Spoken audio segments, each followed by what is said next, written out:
Asia news 24x7 का हर दर्शकों को सादर प्रणाम जोहर सलाम। दर्शक, जनवरी 1026 की शुरुआती दिन भारतीय इतिहास में दुखद यादों के रूप में दर्ज किया गया है।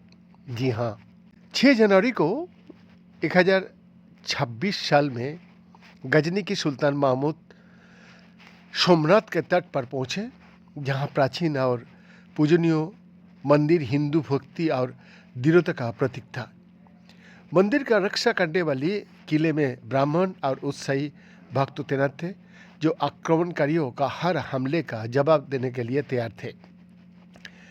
दर्शक, नजीम मोहम्मद अपनी किताब the life and times of sultan Mohammad of Ghazna में लिखता है, आखिरकार सोमनाथ नजर आने लगा।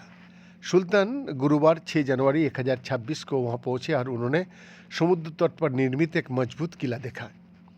इसकी पाचीरें अविश्वासी ब्राह्मणों से भरी हुई थी, जो आक्रमणकारियों का उपहास कर रहे थे और दावा कर रहे थे कि शक्तिशाली सोमेश्वर ने भारत का देवताओं का अपमान का बदला लेने के लिए मुसलमानों को वहां बुलाया था।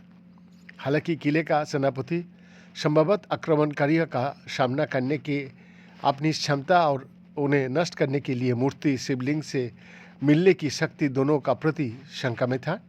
इसीलिए वो एक द्वीप पर भाग गया और सुल्तान का देश छोड़ने तक वापस नहीं लौटा। 7 जनवरी को धार्मिक उत्सव और दृढ़ संकल्पों से प्रेरित रक्षकों ने हमले का डट कर मुकाबला किया। मुस्लिम सेनाओं का निरंतर हमले से बुरी तरह प्रभावित होने के बावजूद हिंदुओं ने वीरतापूर्ण जवाबी हमला किया और आक्रमणकारियों को अस्थायी रूप से खदेड़ दिया। नाजिम मोहम्मद लिखता है कि सुल्तान ने सोमनाथ किले को घेर लिया। ब्राह्मणों और शिव भक्तों की सहायता से किले के सेना ने कट्टरपंथियों का साहस और हताशा का साथ किले का रक्षा की। लेकिन अगली सुबह गुरुवार 7 जनवरी को मुसलमानों ने उन पर तीरों की इतना घातक बौछार की कि उन्हें प्राचीरों पर अपनी चौकियां छोड़ने के लिए मजबूर होना पड़ा।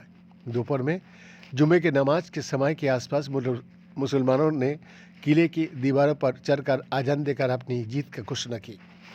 हिंदू मंदिर में प्रवेश कर गया वो लोग मूर्ति यानी शिवलिंग के सामने झुक गए, उससे विजय की प्रार्थना की और कई आशा और साहस के साथ अपने हमलावरों पर एक जोरदार अंतिम हमला किया।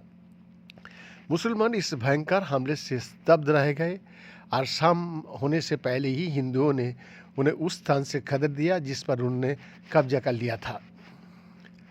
हालांकि 8 जनवरी को युद्ध और भी तेज हो गया। हमलावरों और भी अधिक बल और सामरिक दक्षता का साथ लौटे।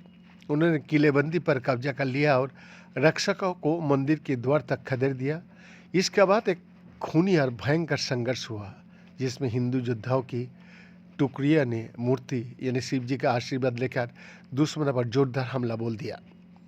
अनुमान है कि सोमनाथ की रक्षा के इन वीर प्रयासों में 50,000 से अधिक हिंदुओं ने अपने प्राणों की आहुति दी।